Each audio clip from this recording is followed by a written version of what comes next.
Behind me is Bradford City Hall, and a couple of days ago there were great scenes of celebration here as Bradford City have secured their place to go from League 2 to League 1 at the end of the 2024-25 football season. 40 years ago, Bradford City was celebrating a similar feat, but those celebrations soon turned to scenes of horror in one of the darkest days in footballing history. Quite extraordinary scenes at Valley Parade. This was supposed to be a day of utter joy, triumph and celebration. It's turning it into a nightmare.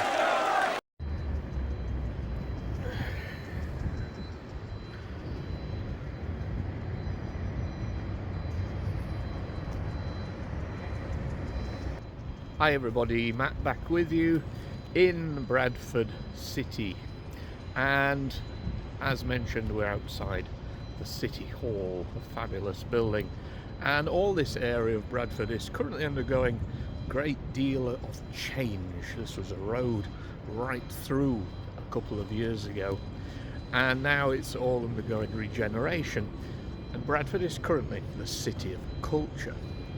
As mentioned, Bradford City football team have just, by coming third in the league, secured their place from League 2 to League 1. 40 years ago, Bradford had already secured their place to go from what was then League 3 to League 2. The names have changed in the last 30 years. And they'd won the title, and easily with 2 games still to spare. And the last game of the season was against Lincoln City at their home ground at Valley Parade.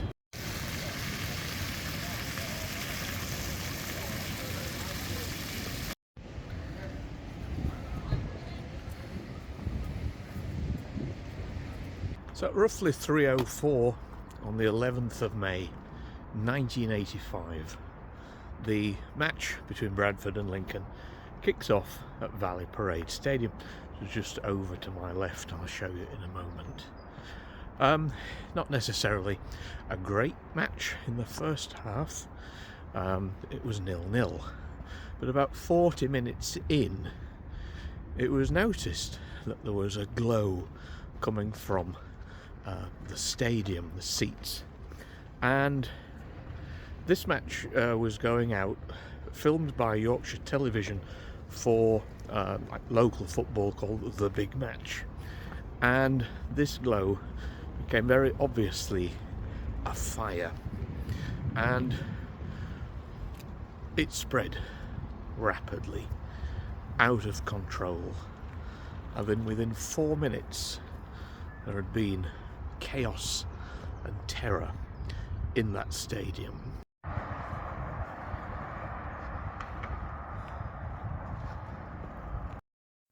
The original Valley Parade Stadium was built in 1886 and became Bradford City Football Club's home in about 1903. An old-style stadium. Over time, a lot of litter had built up beneath the stand due to gaps between the seats. As they were a team in League 3, Bradford hadn't really got any money to upgrade the stadium. By 1985 it was decided that this stadium was antiquated. It hadn't changed much in nearly 80 years, and so it was decided in 1985, around March, that they were going to pull down parts of the stadium and rebuild with new, including adding a steel roof.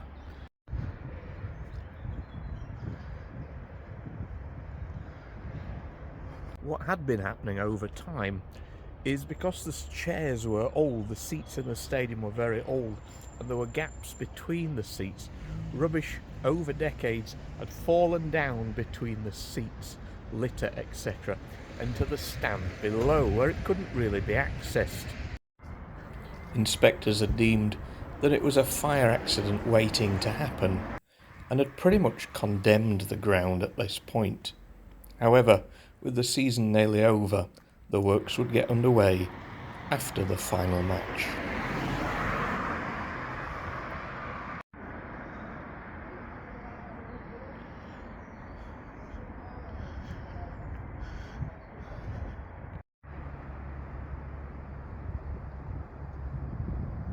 Truth be told, I've never been inside the Bradford City football ground. I'm not entirely 100% confident in saying it was this stand that the fire started in, but I think it is the one at the top end here. And the only reason I think that is because this mill here is in the top left hand corner of the picture when the fire is shown. That's my rough guess anyway. I apologise if I'm wrong. And it's a bit naughty, but if we sneak our camera through, we can take a look at the ground through this gate.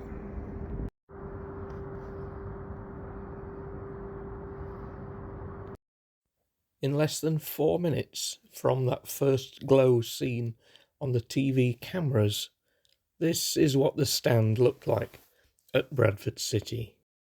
The match abandoned, people leaping onto the field in terror and on fire. Some initial jubilation from the visiting fans at the club's misfortune soon faded as people began to lose their lives in the flames. All the while, the cameras and the commentating by John Helm continued, picking up the shock, the confusion and the horror going on inside the stadium. 56 people lost their lives in the fire. Some were trapped in their seats, unable to go anywhere. Some went running to the back exits instead of out onto the field. They found the exits locked, as were some of the turnstiles. As you've seen in the footage, the whole stand was in flames within 4 minutes.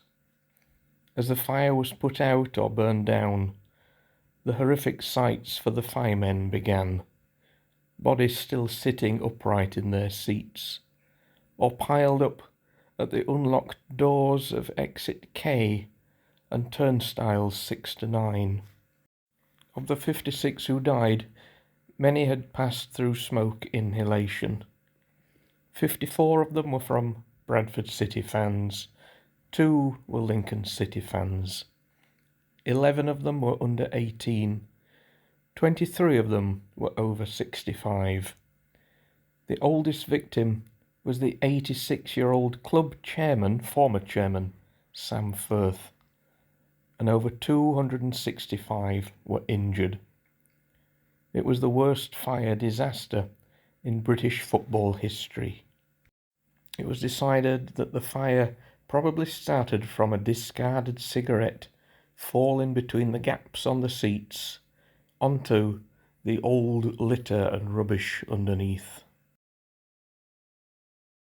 Okay, so I hope I'm not trespassing being here in the car park. It was just open, but this is what we've come to look for here at the stadium. This is the memorial to those 56 people who lost their lives in the fire.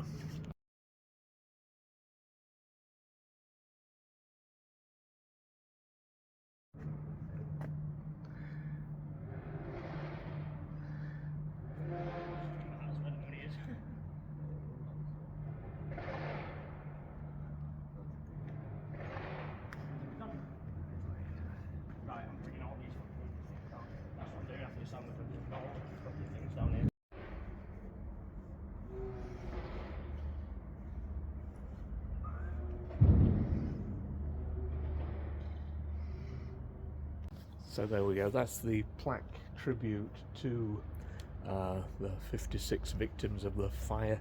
It's unbelievable that when I was in my research back in March, somebody tried to vandalise it. What is wrong with people?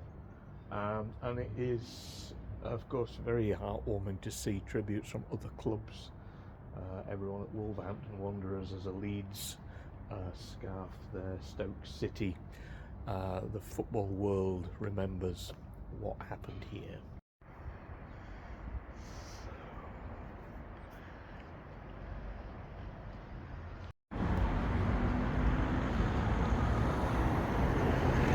So whilst I was filming at the memorial at the stadium, some other people turned up to film as well and asked me what my connection to the event was, and I don't have a connection to Bradford City Fire at all.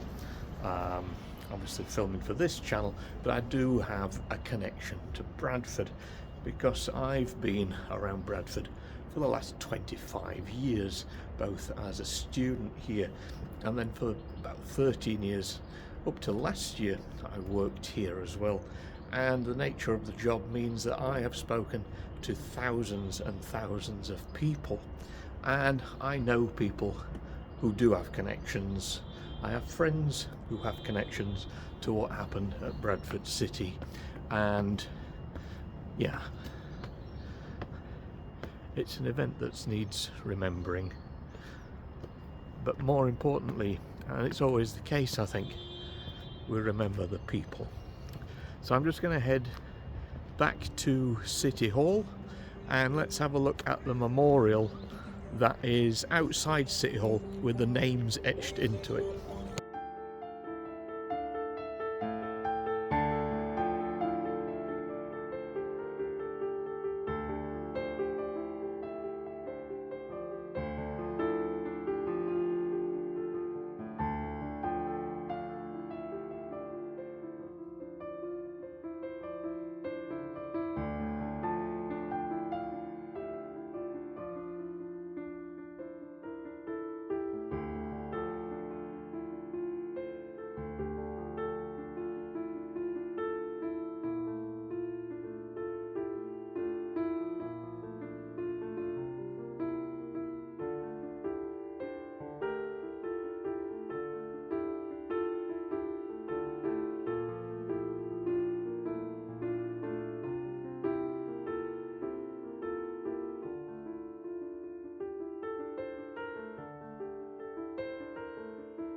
Okay guys, there we go. That is just our look at Bradford City and the disaster at the stadium 40 years ago this weekend.